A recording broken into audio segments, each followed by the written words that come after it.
दररोजची पोळी भाजी खाऊन कंटाळा आला आहे, काहीतरी नवीन बनायचं, तर असे क्रिस्पी भजे बनवण्यासाठी महाराष्ट्रातील फेमस डिश, महाराष्ट्रामध्ये आवडणाऱ्या मित्रांनो 2च डिश आहेत, ज्यामध्ये आपण बघतो की ती म्हणजे पोहे भजे आणि कांदे पोहे आणि भजे. तर ह्या 2 डिश महाराष्ट्रामध्ये सर्वात लोकप्रिय आहेत.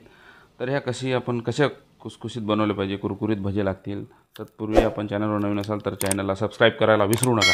मित्रांनो, अशा पद्धतीने आपल्याला 2 मोठे कांदे घ्यायचे आहेत, त्या अशा पद्धतीने चॉप करून घ्यायचे आहे, जेणेकरून त्या आपल्या भज्याला एक रंगतदार आणि चवदार तसेच टेस्टी भजे आपले बनणार आहेत.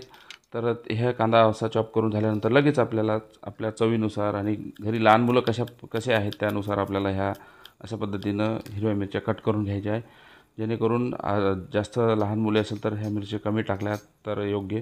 आणि त्यानंतर हा आपला कोथिंबीर, ज्याला विदर्भामध्ये सांबार म्हणतात, हा देखील अशा पद्धतीनं पटपट आपल्याला चॉप करून घ्यायचा आहे, जेणेकरून आपल्या याला ही टेस्ट देईल. तसेच यामध्ये मग आता आपलं हे मिश्रण या ठिकाणी आपण घेऊया.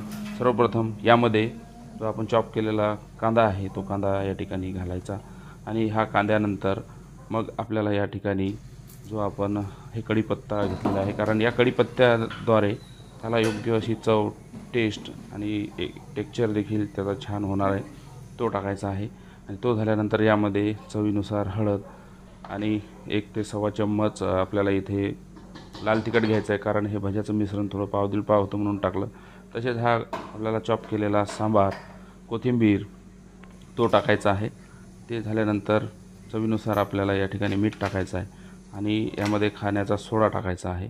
हे झाल्यानंतर याला व्यवस्थित आपल्याला ढवळून घ्यायचं आहे, व्यवस्थित मिक्स करून घ्यायचं आहे, जेणेकरून ते सगळा जो मसाला आहे त्यामधला आपण चॉप केलेला, त्यानंतर पाणी एकदाच न टाकता ते पोझिशननुसार आपण त्यामध्ये पाणी मिक्स करायचं आहे.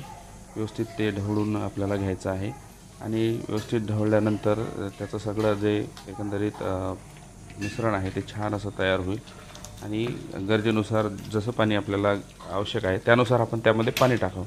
मग नंतर अशा पद्धतीनं कढईमध्ये आपण तेल गरम करून घेतलेलंच आहे, आणि त्यामध्ये मग हा आपला रिझल्ट अशा पद्धतीचे सर्वांना आवडणारे जे खुसखुशीत भजे आहे, रंगतदार, चवदार आणि ज्याला आपण काय म्हणतो, एक चांगला पावसाळ्यामध्ये आनंद देणारी ही भजी आहेत मित्रांनो.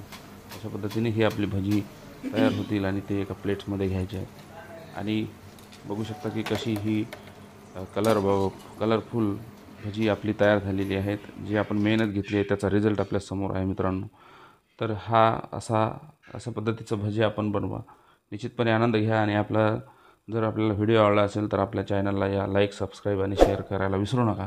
अशाच नवीन ज्या डिशेस आहेत मित्रांनो आपल्या चॅनलवरती येत राहतील. भेटूया पुढील व्हिडिओमध्ये. तोपर्यंत धन्यवाद, नमस्कार.